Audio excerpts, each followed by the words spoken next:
This is Unsiloed, brought to you by Alumni FM, connecting people through stories. Welcome to Unsiloed. This is Greg LeBlanc, and I'm here today with Mohan Subramaniam, who is a professor of strategy at IMD over there in Lausanne. And he's also the author of this book here, The Future of Competitive Strategy, Unleashing the Power of Data and Digital Ecosystems. Welcome, Mohan. Thank you. Thank you, Greg. Pleasure to be here. Well, now look, this is an ambitious title, The Future of Competitive Strategy, because that kind of means that everything else that's been written is all about the past of competitive strategy. And, I teach competitive strategy. I've been teaching it now for about 20 some odd years. And, we're faced with this challenge of, how much of the old competitive strategy do we want to retain and how much do we want to replace? And it's interesting because this is not at least in the context of academics, it's not an old discipline. They've been teaching strategy in the military academies and so forth for centuries. But in business schools, I remember it was in early 1991, I think, when I took competitive strategy. For the first time, it was incorporated into the core of my business school, and it wasn't even called strategy. It was called something else. And usually when I start my competitive strategy class, I start off walking through the origins and Michael Porter and industrial organization and structure, I can't remember what structure, conduct, performance, right? These old. That's right. Yeah. And so, when I teach it now, I still teach all that stuff, but I've had to add on new classes in data strategy and digital strategy. And I guess the question is, does that even make sense to think about, okay, there's this old strategy and then we're going to add on this new stuff? Or do we have to kind of go back and just rip everything out by the roots and start all over?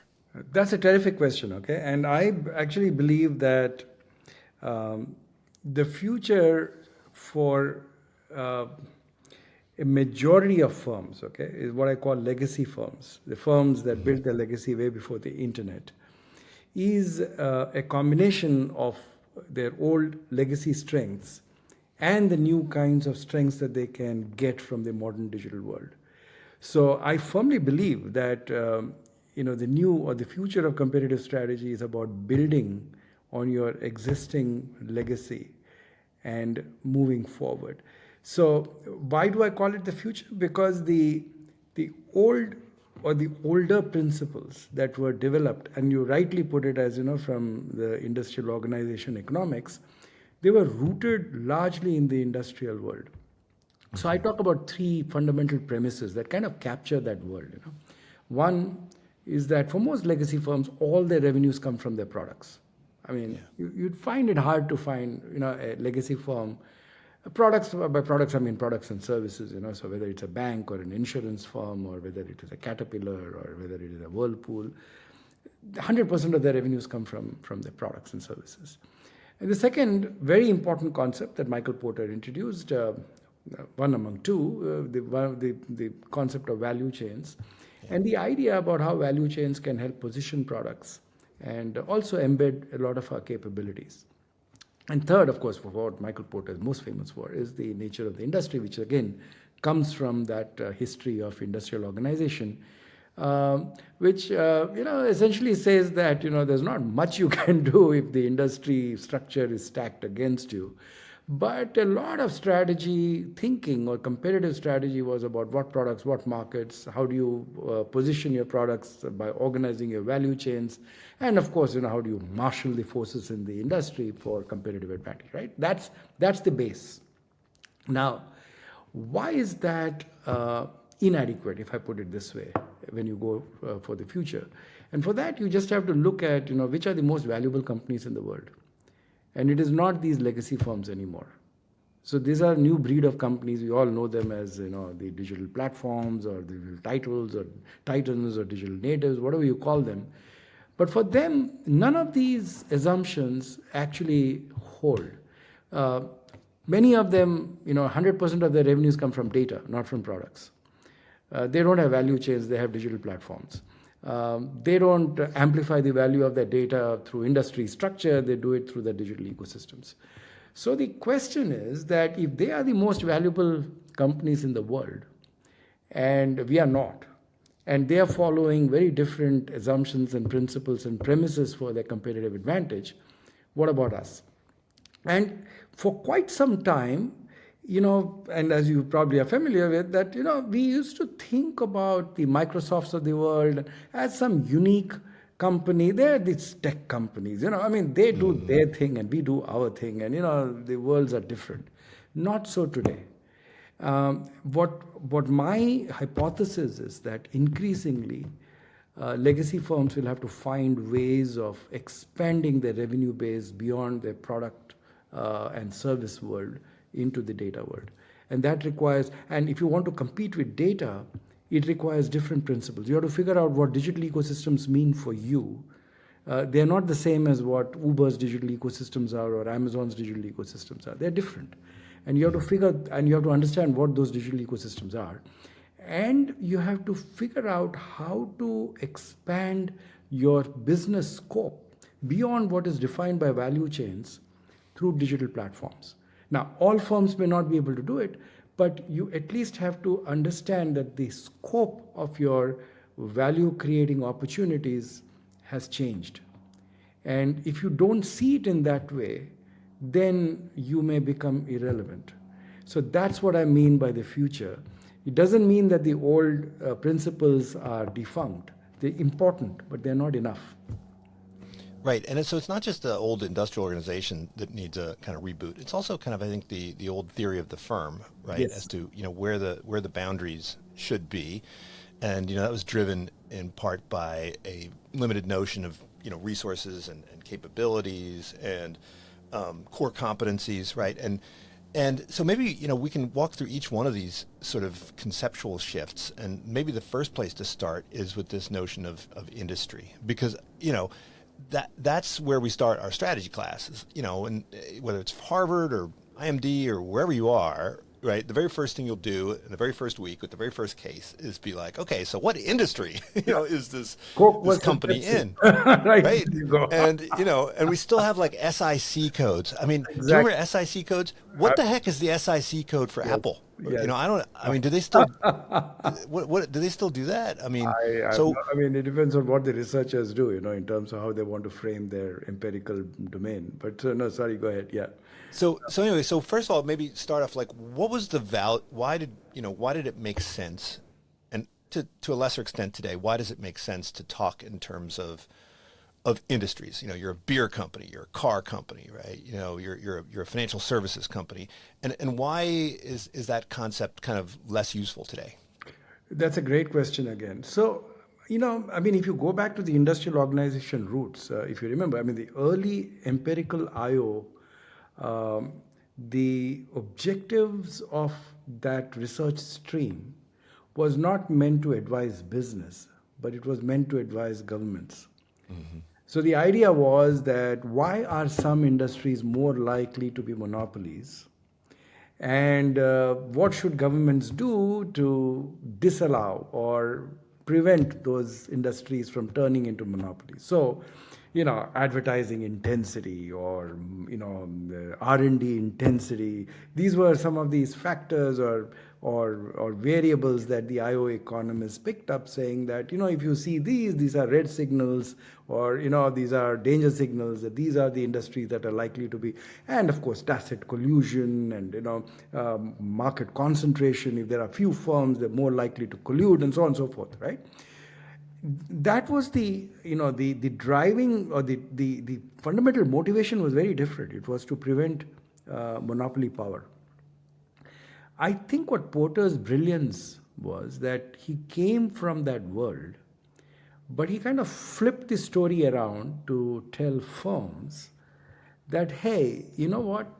We can use this wisdom the other way, which is to say, we are not interested in being in perfectly competitive markets. I mean, we don't want, Right. we want, above normal profits. We want rents, right? So this is what we want. And so how do you do that? So you use those same principles that the earlier IO economists had kind of derived as drivers of likelihood monopoly, to kind of say, how do you get an advantage, right? That's the notion of competitive. And that was a huge jump over earlier frameworks of strategy, which was largely around, what products, what markets, and, are you going to new products or new markets or both? Or, remember Ansoff and, those were the early frameworks which did not allow you to get into any analytics or any kind of empirical depth in terms of what is your strategy and how do you measure competitive advantage. So that was great, but like I said, right, the primary assumption of that world is that your revenues come from products. So your products are your competitive weapon. And for that, industries make a lot of sense, because then industry structure can amplify the value of your products because of how you manipulate the forces in the industry and how you create not a monopoly per se, but you come close to monopoly power, right? So that made a lot of sense. Why doesn't it make sense today? Is that if you're competing not just with products but with data, a lot of stuff changes. Let's start with competitors, right? One of the big benefits of saying, okay, this is the industry in which we are in, is to identify who your competitors are and know how they are positioned in their market, and then you differentiate yourself from them, and you build capabilities better than them, and so on, right? Now, how do you define those competitors? These are companies that offer similar products.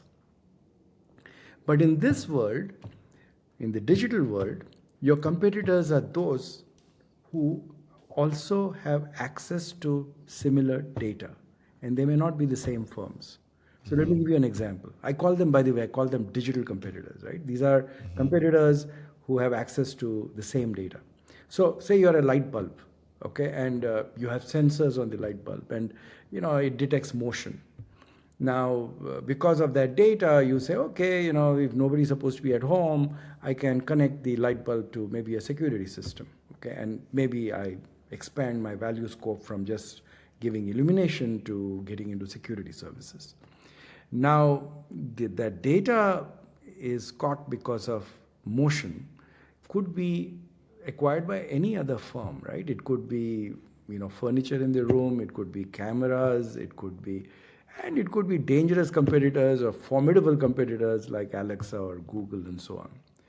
So it changes how you look at your competitive scope. And also, in terms of buyers, right? I mean, if you go by each of these five forces, if you want to put it in that way, in terms of what an industry is, your buyers. I mean, how do you look at your buyers in the industrial world? Buyers are those who basically buy your products.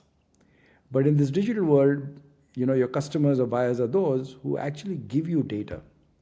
Now, that's a very different ballgame. Selling a product and getting data from customers is a very different proposition. I call them digital customers. These are customers who give you, sensor data. And it is not as simple as just putting a sensor on a product and saying, okay, to get the acceptance of customers and, frame the features of data for those customers are very different from how you frame the features of a product for your customers. And the trouble is that, and that's why, the premises are different, and that's how you have to think about strategy differently. Now, why am I saying that, the old principles are not defunct? They matter because the greater your product footprint, the greater your promise in terms of getting digital customers. So Nike has a natural advantage over a smaller sneaker company if it goes into trying to get, sensor data from customers. Now, whether they do it or not is a different issue, but they start with an advantage. I call it the incumbency advantage in the digital world. I mean, and it's different from, and typically in the industrial world, you look at an incumbency disadvantage because your value chains give you rigidities and, you don't react as nimbly to customers. But here, the bigger your value chain infrastructure, the greater your product footprint, the more powerful your digital ecosystems can become. But of course, it requires a different way of framing and thinking about competitive strategy. Yeah, but I mean, in a way, this is compatible with the resource view, right? So, after Michael Porter came along with his sort of industrial organization framework of five forces and so forth, I mean, then we had this kind of resource view.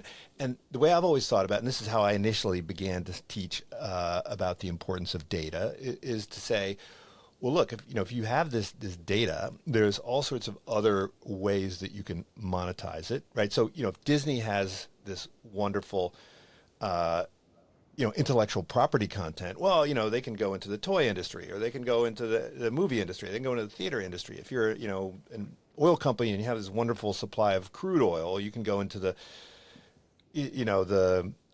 plastics business, and you could go into the jet fuel business and so forth. So I mean, can we just think of data as a resource, and then leverage that kind of resource view of things? Yes and no.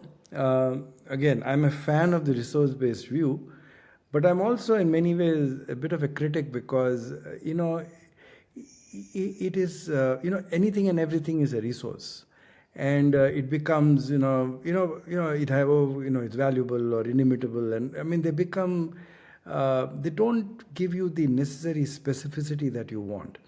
But there's a different angle that I would like to kind of point out from what you mentioned about the ability or the potential of a resource to help you expand your scope, right? As what you, and this is what a closer or an allied concept was core competence. Right? In many ways, the resource-based view was was an elegant theoretical framework.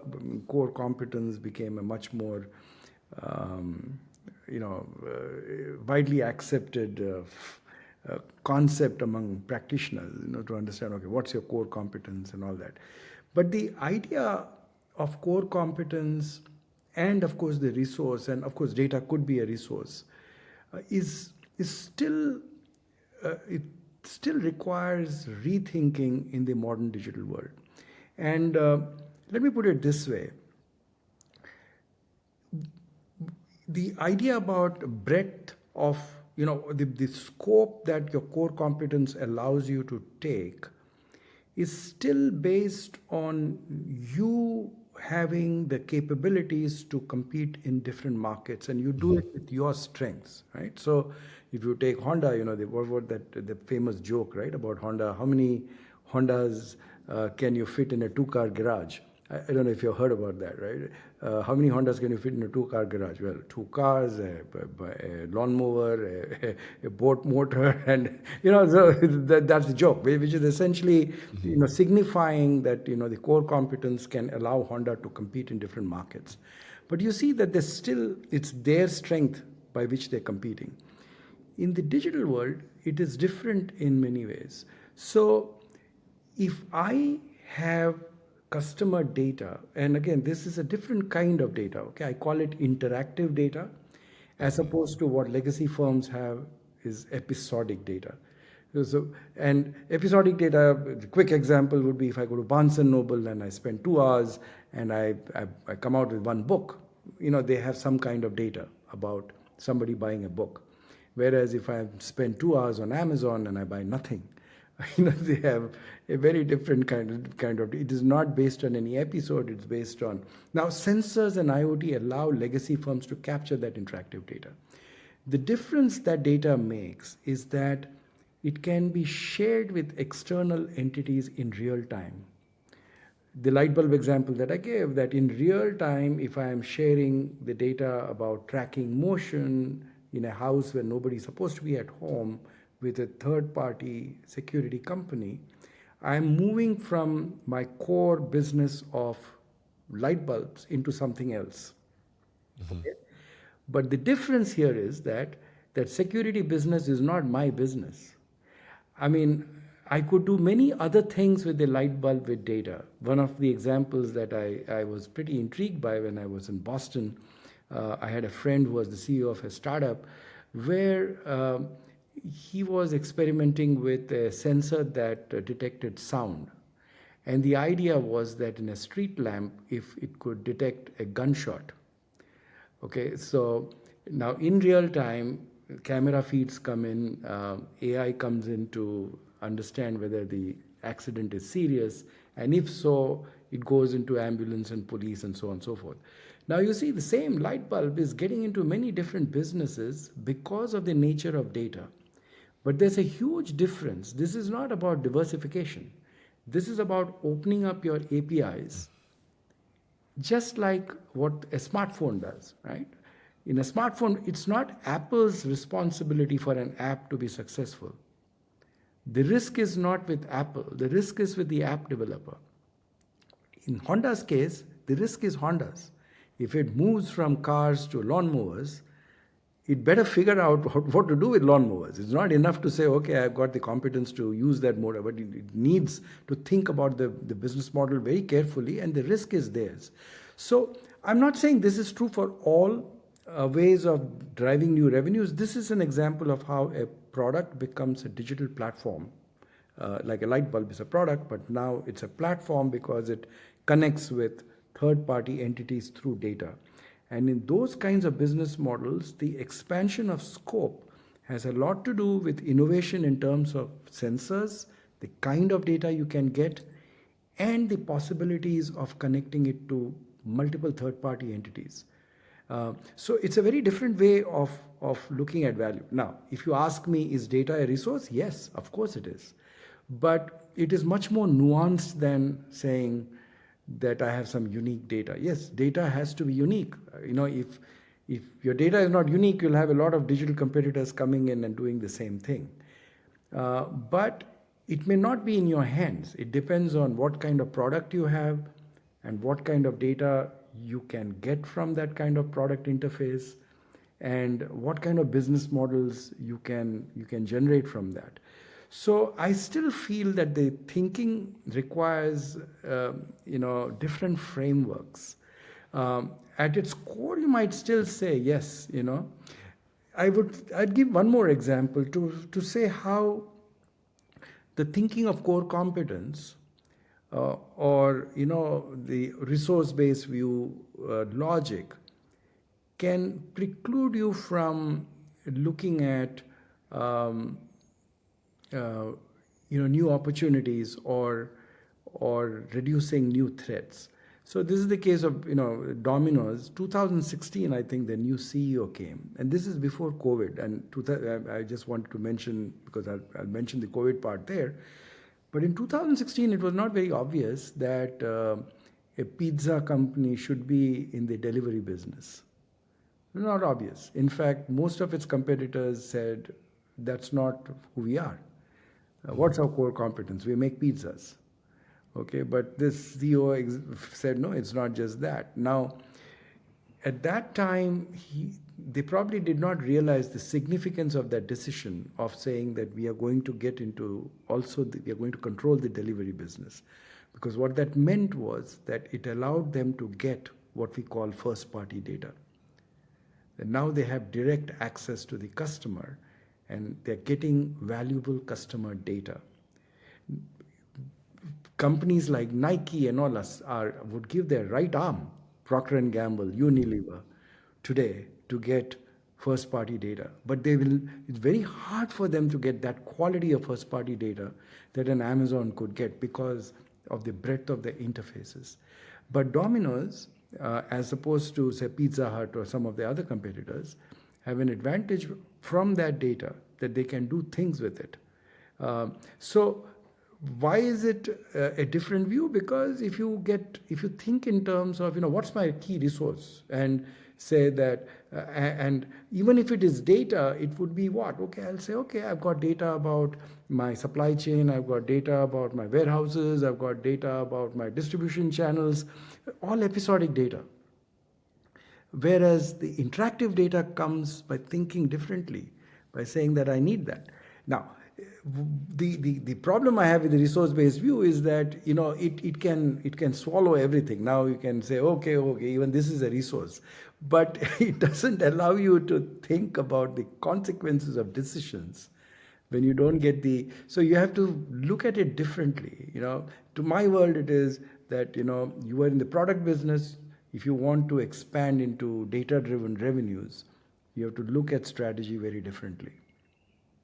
Yeah, I remember when I first started teaching data science, we would talk about how marketing could be made better, right, through the application of analytics and the collection of data. And operations could be made better, and HR could be made better, and marketing could be made better. And so our initial kind of understanding of the importance of data focused on these kind of traditional verticals, and you could then start stitching them together and saying, well, if I know all this in marketing, I can feed it back to, and so it was kind of, like the old school, Walmart supply chain logic, but a little bit on steroids. And it was only over time we began to realize that this has profound implications for the organization of the firm and the linkages within the value chain. And you have a whole chapter where you talk about APIs, and that's kind of the focus of my digital transformation class, because it's really about looking at that value chain and that complementer network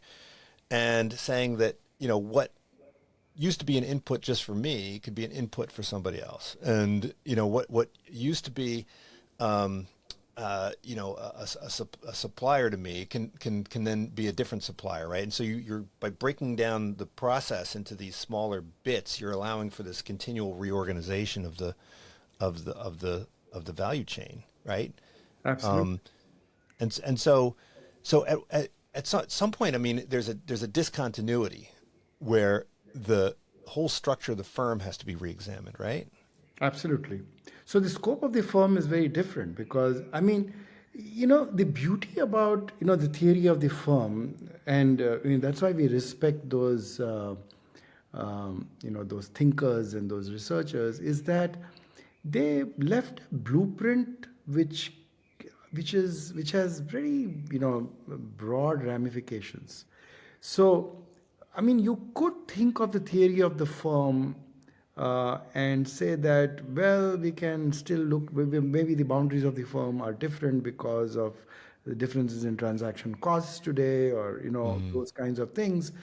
But that is kind of retrospective, what shall we say, hindsight analysis um, that now makes sense, saying, okay, but what we want to think about is, or we want frameworks that allow us to think forward, saying, it's not that, after you see some firm doing something and then say, okay, it makes sense from the theory of the firm. That's a very academic exercise in my mind.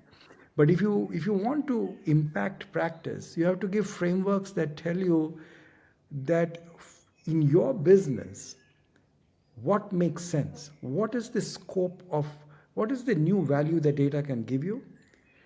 What's the nature of the digital ecosystems you can build?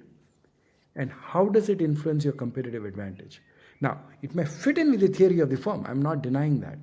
But we need to now, I think, move forward with more specific frameworks for the new world that we are in. And of course, we are able to think about these new frameworks because we have the wisdom of the older frameworks. So we have that base covered, but we need to move forward. And just a quick point about what you said, right? About how do we use data? I have somewhere in the book I mentioned this, and I use this in presentations, and they generally make a big impact on CEOs and senior decision makers. I say with episodic data, the idea is to support products. Okay. That is, with Barnes & Noble, how many books am I selling and which franchise is selling that and all that. But with interactive data, the idea is that your products support data, which is that your products are conduits for new kinds of data that then expand the scope of your business. So even when you're looking at data as a resource, the conceptualization is very different. Is your resource something that supports a bigger competitive weapon, which is your product, or whether your product is now just a means to get something that could be of bigger value? So the digital platforms, for them, it is very intuitive. The platform per se is not the product. It used to be. When Facebook started, that was what it was, but they couldn't make money out of it. It's only later that they realize that the platform is just incidental. It's a base by which you have created a whole network which gives you some strength. But to use that network, you have to get data. So the platform basically supports data. Now, how do we think of it in the product world is the strategic challenge for companies. Not all companies can do it, but if you think of it that way, you can start looking at ways by which you can expand business scope. Now, just to be clear on the difference between these two types of data, I remember I did a project for a really large company, and they were tasked by their CEO to figure out how to monetize their data. And so they were like, okay, who should we sell it to? I was like, no, you do not want to sell that data because that is your key resource, right? That you'll give away the entire value of the company if you sell that data. But with the interactive data, right, there you're not in danger necessarily of losing your competitive advantage, because you're not revealing information about what you know about the customer or what you know about the process. You're just allowing them to kind of tap into your sales channel, so to speak. I mean, I remember I had someone speak in my class who said, you can be a platform, you can be an app, or you can be both. And, to be a platform means that you are effectively like, reselling other people's stuff. But to be an app means that you are selling your stuff through someone else's channel. And they're both perfectly legit ways to engage strategically, right? Absolutely. But the point that you mentioned, right, about the difference between, the episodic and interactive in terms of, how do you create value? With episodic data, you think about it, you never use it in real time. The moment if I buy something at Barnes and Noble, the cash register registers that sale. That's the episodic data point, but it is not used in real time. It's kept, stored, archived, aggregated, and then the insights come after that. Those insights, no company would share, and it doesn't make sense to share. Even internally within the company, they're very hesitant about sharing. But when it comes to interactive data, you have two parts to it. One is the real time, which the digital platforms, by the very nature of their business, had to share in real time. So with an Uber, unless you share it in real time between drivers and drivers, the platform doesn't work. So there is a natural understanding that there is a real time element and we have to use it. We don't see that with episodic data because we don't see the value in real time at all. But for legacy firms, that difference is still not very clear. So if I give an example, say I'm Caterpillar, and I have an excavator and it has just finished digging. Now in real time, the sensor in the machine is picking that, okay, I finished my job. Now it can do two things with it. It can use it just like episodic data. The difference being that this data is coming from a pinpointed source, which is the excavator. And over a period of time with multiple such data points, you can get a lot of insights about the machine, how it works in different conditions, its productivity. Now that Caterpillar will never share with anybody. Okay? But if you think about the real-time data that I've just finished digging, that can be shared with some, concrete pourer or some other fabricators, God forbid, even Komatsu. Okay? Now, because that value of that real-time data is transient, it just disappears. Just that data point that I've just finished digging is of no competitive value to anybody. Now, but if you don't see it in that way, you don't share anything. Yeah. And that's why with most legacy firms, if you think about APIs, the APIs are there, they're all internal APIs. I mean, okay, you have ERP systems and SAP and Salesforce and all that. We all understand APIs from that way that, we are sharing data internally. Now, but this is about open APIs, which only apps and platforms have done so far. But now it makes sense for product companies also to do that. So the light bulb example, if I go back there again, is an example of an open API saying that, I've got data on motion. Now it depends on who wants it. I can give it to you. And it's real-time data. It's of no competitive significance.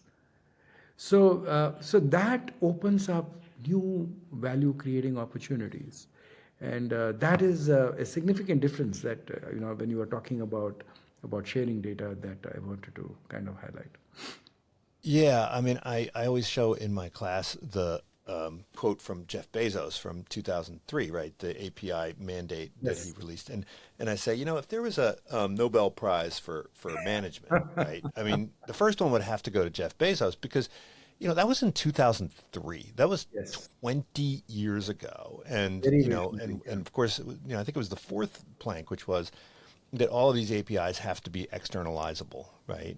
He didn't say that they all have to be open. He just said that they have to have the capacity to be made external, right? Every single one of them. And to me, that is just so incredibly prescient, right? To say, we don't know how this data stream is going to be used. We don't know how this functionality might find value. So we're going to leave open the possibility or the option that this may be, valuable to other people besides people inside the company. And I think that insight from 20 years ago at a place like Amazon, it still hasn't caught on. I mean, yes, of course, I think if you go and talk to a typical CEO now, they know what APIs are and so forth. But 20 years ago, CEOs didn't even know how to spell API, right? I mean, Absolutely. it's astonishing how, first of all, how quickly this thing has happened, but also how slowly it's happened, right? They're both kind of astonishing. True. But there's also this, right? With many legacy firms, when you give an example of Amazon, they kind of say, okay, it works for them, it doesn't work for me. And in many ways, that was the motivation of my book also, that when I was very, very clear that for me, I mean, I would give examples to demonstrate a concept or a point, but the frameworks and the applications were designed for legacy firms. Yeah. So what's a digital ecosystem for a legacy firm is of what was of interest to me. How would a legacy firm differentiate between episodic and interactive data? Because for Amazon, episodic data doesn't make any sense. I mean, yeah, it could be there, but it's irrelevant. I mean, the whole value comes because of interactive data, and it's obvious to them. It's not very obvious to legacy firms. Now, I spoke recently to Jeff Immelt, and I was asking him about the whole digital transformation experience at GE, Yeah. and of course he had well, I mean I don't think he really wanted to talk about it that much, but you contrast the GE experience with some other companies like Caterpillar, um, and I think we would all say that the GE had the right idea, but the execution was botched, right? So, how should we think if you are at a legacy firm, right? You know that you need to go digital. You know that you need to base everything on data. You know that you have to move to ecosystems. What are some of the mistakes that you make? And you talked also about digital myopia. I love how you referenced Ted Levitt because I always quote Ted Levitt and all my, he's a classic, is marketing myopia, right? What are some of the pitfalls that these companies make? Is it more that they don't see the need, or is it that they botch the execution? It's a bit of both, but I think, if you look at it, they would do things with data driven initiatives, if I put it that way, in ways that they would never do with their product business. Hmm. I mean, if you really compare how they do their digital initiatives, and if you compare them with how they think about their product businesses, and if you point it out to them, they really said, "Wow! I mean, we never thought about it." So let me Now, walk you. is that a bad thing or a good thing? It's a very bad thing because they do things without really thinking about it in adequate depth. Um, the product world, they've grown to know so well that there are routines in place, right? Now talking about resources and capabilities, right? There are routines in place for good, good practice, product development or something. What so with digital? I mean, if I step back, I would like to differentiate between two value creating avenues, and sometimes most companies, they mix the two up. They don't see them as different. One avenue is that you can significantly improve your efficiencies, internal efficiencies through modern technologies. You can increase the sources of data, you can use AI, you can have flexible API architectures to kind of share data in new different kinds of ways, and you can definitely improve your efficiencies of your value chain. I would still say that 80 to 90% of the digital initiatives that are happening in many of the legacy firms are in that realm. The other side is about using data to drive new revenues. Now, that's a very new thing for companies. Now, the efficiency part does not need radically new business models. It's your existing business models, but it is a creative thinking in terms of how you use modern digital technologies. Here, I would say that we are in the same space where we were when IT first, information technology first came. Let's just get our ERP in place, Yes, and yes. right. And so from those silos that we had initially to ERP, now ERPs have also kind of created a new set of silos, that they are all straitjacketed for specific purposes, and which were designed for, you're a business manager, you say, I want a dashboard, I want this data. So, okay, they'll design a process for you and they'll give it to you. In today's world, the possibilities are much bigger than what you would have anticipated. And this is, ChatGPT tells you, that you can ask broad questions. How do I reduce the average time to make a car? How do I make sure that this quality control issue doesn't happen again? Things like that. And you have the ability to capture data from a variety of different sources and use AI very, very differently to answer. That is still not happening, but it is still not a new business model. But when you are trying to drive new revenue services from data, which is the other wing of how you can create value, there you need to have a business model. If you don't have a business model, you make a mistake. And many legacy firms start with this, and this is with Jeff Immelt also, right? Which is that they just got carried away with the promise of all these new kinds of data and technologies, that they thought going into, okay, I'm going into data-driven services. What does it do to my existing business model? What changes should I make? That was not very well thought out.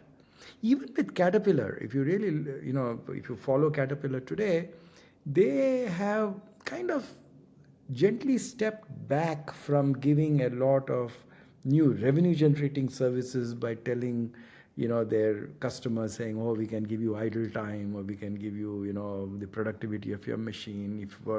From that, they're using data from their machines to actually predict which machine is likely to be replaced or which machine is likely to have service. But you notice that the issue is that efficiency play fits in with their dealer network and with their existing business models. If they want to move out of that and go there, they have to rethink a lot of things. If you don't have that business model in place, you'll make a mistake. And I think a lot of companies are blaming digital. What they do is that they have a whole bunch of, the other thing they do, there'll be 100 different digital initiatives happening, even for efficiency. Every little business unit will say, oh, let me do some AI, let me do some blockchain, let me do this, let me do that. Right? There's no, and you would never do in your product business. Would you think of doing that? I mean, putting 25 different plant capacities all at random everywhere, you would never do it. Because you think in terms of scale, you think in terms of capabilities, you think in terms of how do you get these products out. You think through those business models very carefully. So that is, I feel, a pretty big shortcoming today. The good news is that we have not lost out anything. We have time. And the danger that legacy firms will face is that if they don't act on this, they are likely to be commoditized in a very different way. We think of commoditization as what? I mean, somebody else is coming with a cheaper product, a lower quality product, and it is squeezing my margins. This is a different kind of commoditization. This is saying that, I'm giving data-driven services and features, and the product is becoming less important. The data that it is generating and the experiences that is generating, the data is more important. So if I am giving you just a product and somebody else is giving the product plus some features, then I get commoditized. It has nothing to do with quality or any of those kinds of things. So that is the challenge. And if companies don't start thinking about business models very seriously, they can get commoditized. Now, you also talk about kind of the consumer or kind of the customer-facing ecosystem, and then kind of the Consumption production ecosystem, I call it. Yeah. Now, what I like is that you map this onto a XY frontier. So we love these frontiers, right? So I think for a lot of companies, they struggle in both areas, but some actually manage to figure out one, but not the other. I was thinking you talk about Ford quite a bit in the book, and I think Ford is a company that's trying in both directions, but they encounter all these frictions. So. Are you faced, you think, with the same frictions? I mean, if you're going customer, then you have your dealership network and all this stuff. And the production side, you've got all these different fragmented kind of tier one suppliers. You look at a Tesla that comes in and just says, "Okay, look, we're tightly coupled. We're going to be completely integrated. We're not going to have dealers. We're going to rely much less on our tier one suppliers and so forth." And so they can really, really move quickly. You look at a company like Ford. I mean, it's very difficult for them to. I mean, they can look at the Tesla and say, "We want to be like that," but they have all these frictions in place, right? In both dimensions. Is it easier to kind of go on the production way and then figure out the consumer side later? The answer to that, it is depends depending on the Of business. course, But it is right. but let's take the Tesla and Ford comparison. A lot of people asked me when I was writing the book, why did you pick Ford? In the very first chapter as the example. And for me, it was to make a point that this is about legacy firms, and you can't get more legacy than Ford. So, so this is a legacy firm which is doing this. Now, I don't want to give an example of Tesla because again, a lot of people say, okay, this is a new age digital company and all that. Now, the way I look at production ecosystems and consumption ecosystems, I look at production ecosystems as networks or digital networks coming from your value chain. That includes your suppliers, dealers, all the way till the product is given to the customer. So that entire network. Now, when you say that if Tesla has come in with a business model that eliminates dealers and simplifies the suppliers, they can make that production ecosystem tighter. There is no doubt about it, right? So it's easier for them to generate, share data across that and integrate that and create a lot of consistency. So there's no doubt about it. The interesting part is the consumption ecosystem, which is that now that the product is sold, and now there are a whole bunch of external complements. I gave the example of you can talk to Alexa on Ford and say I want coffee, and so it'll take you to the nearest Starbucks, and so basically it's Starbucks, the bank, and all those things are connected with real-time data coming out of the car's location or the driver's choices and so on, right? That's the digital ecosystem in which you consume your product. Now, does Tesla have an advantage in that? Yes, of course it does, because it's a new age company. But interestingly, Ford is making more inroads in their B2B business side within these consumption ecosystems. So say fleets, you know, if my fleets are connected, I can give a lot of services based on real-time data for the fleet. Now, they could come from your production ecosystems in terms of predictive services and trying to reduce downtime, or it could be other logistical services. If it's a truck, I'm just throwing this example because I've seen some other companies do that. When your driver is feeling sleepy because of the way he's driving the truck, he or she, and automatically you ask the driver to go to the nearest motel, just park the truck, go to sleep, get up in the morning or get up after 8 hours and drive. Everything else, is taken care of. Now, because of APIs and because of connections with banks and credit cards and whatever it is, right? It's all done. Now, there they have an advantage. So I have been seeing now, after the book has come out, when I talk to a lot of companies and I can work with lots of companies, that the B2B space for legacy firms is a very promising space. It's more circumscribed, it is more controlled. You have lesser issues of privacy, of data, which is, every time I talk about, real-time data, you can share data, what about privacy? That's a much bigger issue in B2C businesses. And you might be seeing a lot of very quiet progress happening into B2B arenas. Honeywell and companies like that, Siemens, they're doing things there. And they're less visible because they're not, they're not like Amazon or Facebook, which is, so much on the consumer end, or say even Tesla. So I'm pretty, optimistic and confident about the frameworks, which is to say, the frameworks by themselves are pretty straightforward and simple. There are basically 2-3 key points, difference between episodic interactive. Just that tells you a lot in terms of, and you could ask yourself, what can you tell me, do a kind of inventory analysis and say, what percentage of your data is interactive? Most legacy firms will say it's less than 10% or 5%. Mm-hmm. And they can come from your assets too. It doesn't have to come from customers, but you can do much more with efficiency if they're coming from assets. The second thing is about production and consumption ecosystems, which is, that's the structure of your digital ecosystems. And today you're not in your consumption ecosystems, that's fine. But at least focus on your production ecosystems, build your efficiencies, and think of generating data-driven services from your value chains if possible. And of course, third is then looking at your business scope and business models if you're trying to generate new revenue models. So if you have these fundamental tenets in your mind, then you can start shaping or at least investing in initiatives that take you there. And the last thing you want to do is to have a myriad of digital initiatives that are decentralized, that everybody is trying to experiment. Everybody wants to do an app. Everybody, right? I mean, whether it's a bank or whether, you want to do digital or have an app.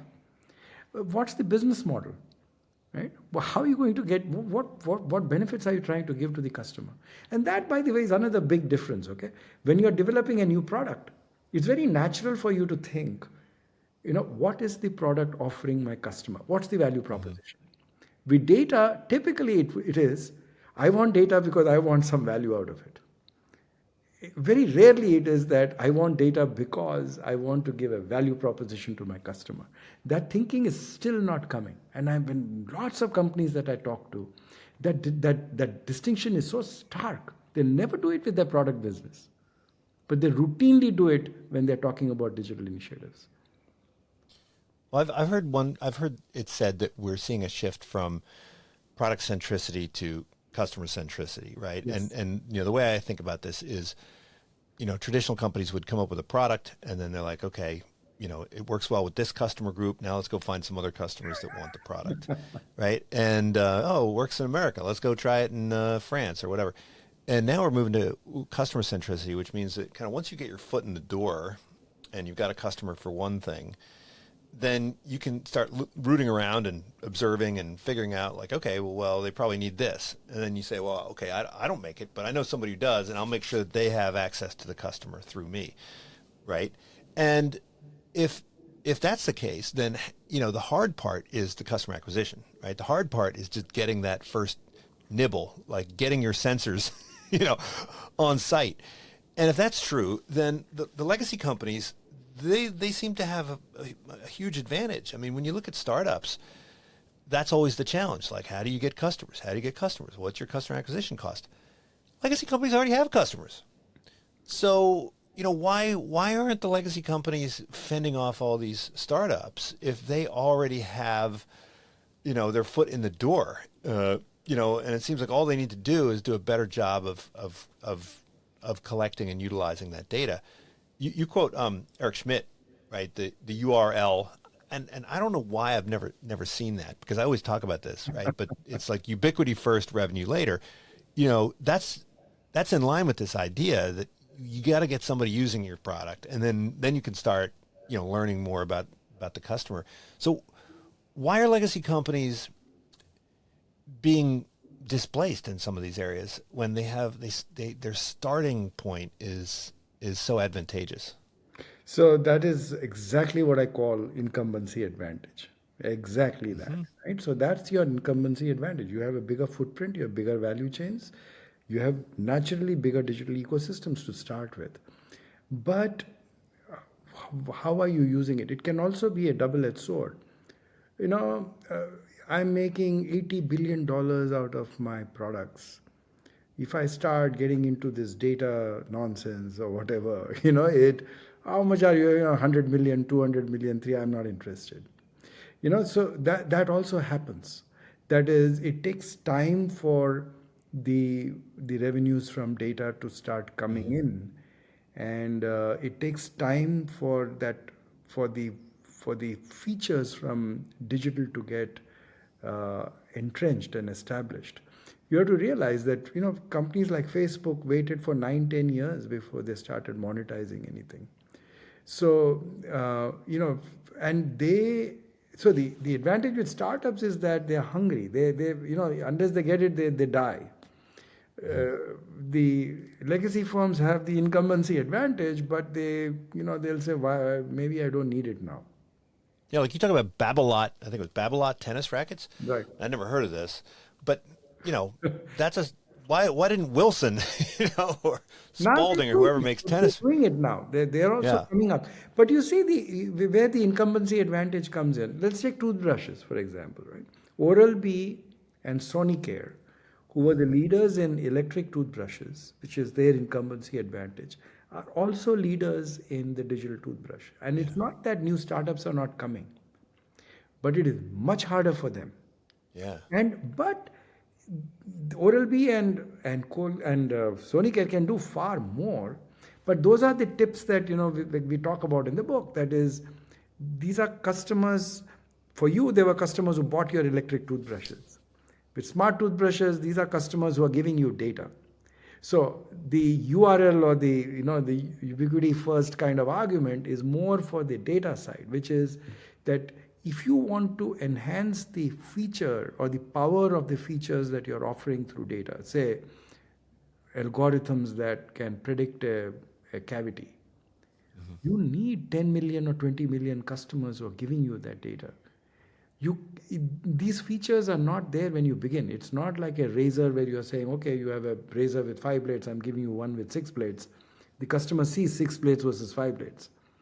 The ability to predict a cavity comes after time. It's very difficult to convince the customers for that. So you can't start off by monetizing those features when they don't exist. So the platform companies understand that, right? The product companies, they get torn between this, saying that I'm putting a sensor that costs about $3 more, and there's all this investment going into R&D and so on and so forth. These are my break even is so and so. So I have to price the toothbrush higher. And why would I buy it? Why would I switch from an electric toothbrush to this? Because I don't see the benefit. Who thought about the benefit of Uber? And if Uber had come with a pricier thing, saying that, oh, it's far more expensive for me to do it, nobody would have switched from a cab. At that time, it was much easier to hail a cab. So it is I think the advantage that we have in the legacy world is that we have observed the platform world. Most of us have a pretty good understanding of how those businesses operate. But for me, it is remarkable that they will wax eloquently about what the platform businesses are doing, and when you push them into, okay, what about your business, then the thinking is very jumbled. Very, very hard for them to get clarity in terms of saying, okay, this is what we can do. And I'm not blaming them, because they have to be answerable to their shareholders and stakeholders and boards and so on. And it's not very easy when they don't understand the promise as much. And there again, I've seen, if you are investing X million dollars to improve our efficiency through AI, they'll say, okay, go ahead. But, the same X million dollars saying, I want new business models that generate new revenues from data, they'll say, wait a minute. I don't, I don't, because it's riskier and the risk reward trade-offs are very different. Yeah, I recently just paid some taxes here in the city of Berkeley, and if you want to pay anything online, if you want to pay taxes or penalties or fees, you have to pay extra, right? And and I thought, this is nuts. I mean, you should get a discount if you want to set up a profile. And okay, city governments are going to be behind, but I remember it wasn't too long ago when banks did this, where they would charge you extra if you wanted to do electronic banking, and in retrospect, of course, it would have made sense for them to pay you to open up an electronic banking account because of all the data they could get. And so, you've watched that over time. You've watched that over the last 20 years, how the kind of light bulbs went off. I sometimes say to my students, change doesn't happen because you see the light. It's because you feel the heat. Ah, So, what a I mean, beautiful thought. I mean, when you're looking at the legacy companies now, do you see the change still being motivated by pressure, competitive pressure, or have we gotten to the point where the leadership in these companies can look forward and say, hey, we got to do this before we have to deal with the pressure. That's a great question again. So I see there are three kind of related issues.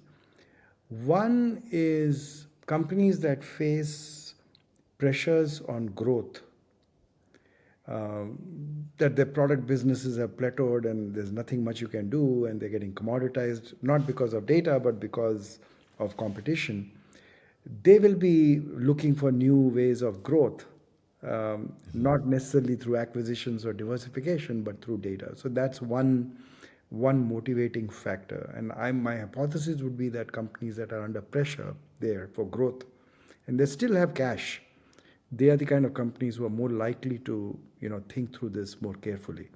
Second, of course, is those that are under competitive pressure. So auto industry is a classic example. Autos, they're very worried and concerned about what's happening and the role data is playing in their world. It's very obvious that the nature of competition is very different, not just through EVs, but especially with autonomous cars coming in, the whole business model can change, and the traditional value chain based advantages can be very rapidly commoditized. So that's that. And the third is this, the entrepreneurial firms who recognize that they're leaving money on the table. Saying that, yeah, there's a huge opportunity out here. Why aren't we doing this?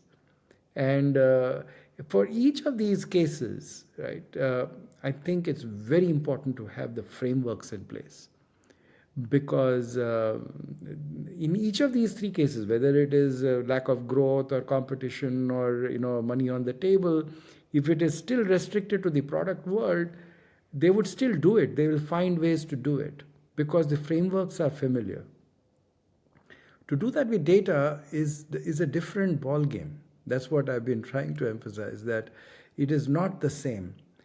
You have to think differently. And that's what, why the first question that you started with, right? And why the future?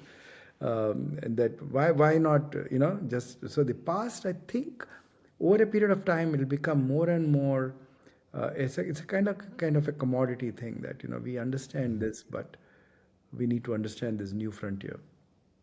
Well, last question. In a lot of fields, academia is out in front of the world, right? Certainly in certain areas of scientific research. But sometimes academia lags behind, and they're trying to, figure out like how to explain what's happening around them.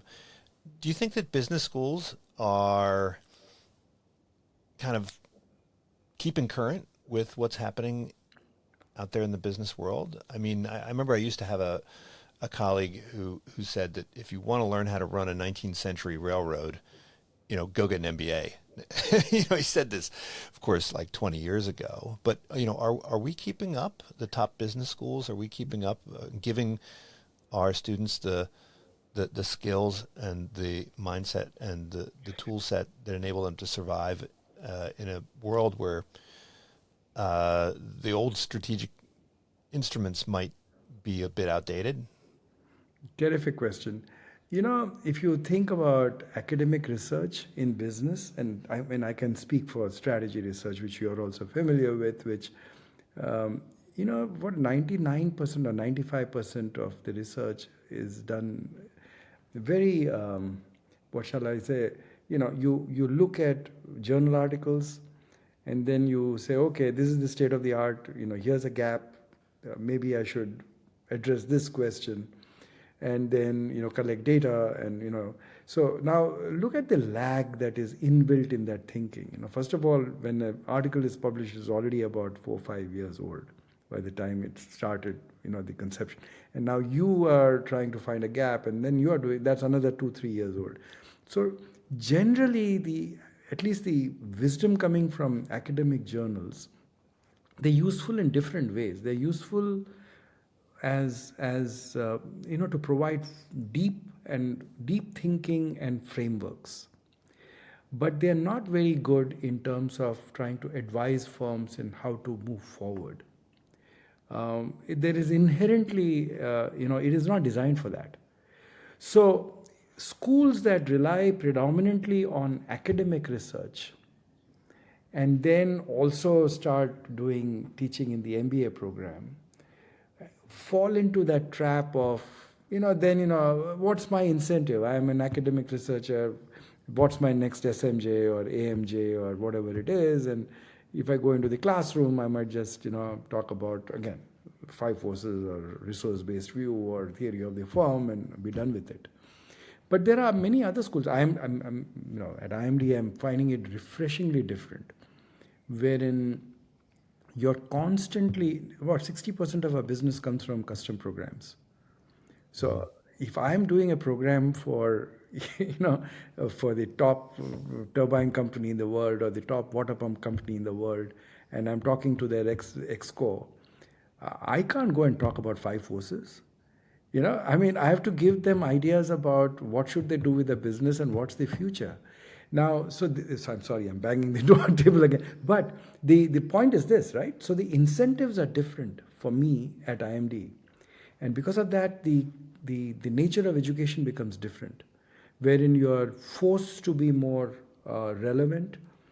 And it's not that the academic roots are not there. They don't disappear, right? Most of us are with considerable experience in, and we have published articles in good journals, and we have done all that. But we have kind of gravitated to this place because our interests and motivations are now different.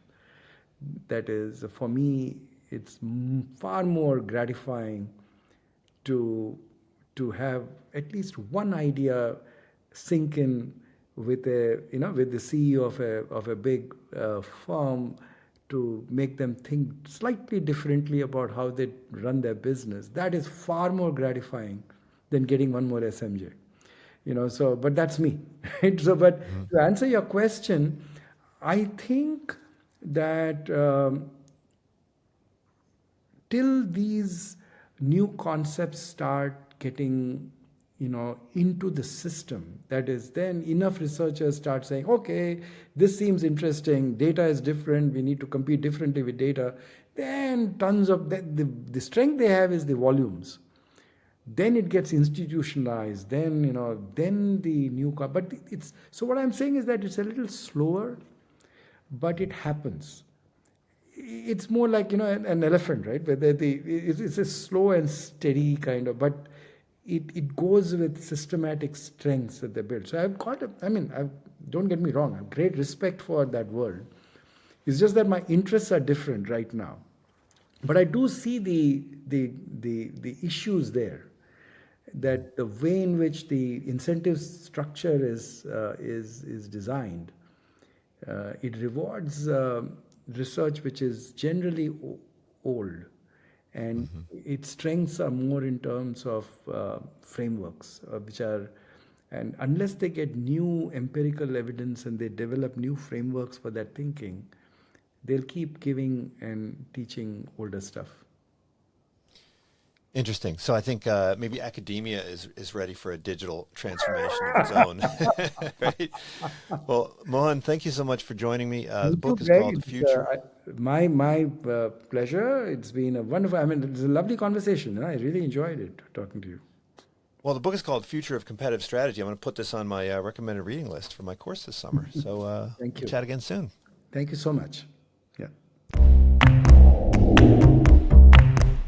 This is Unsilo, brought to you by Alumni FM, connecting people through stories.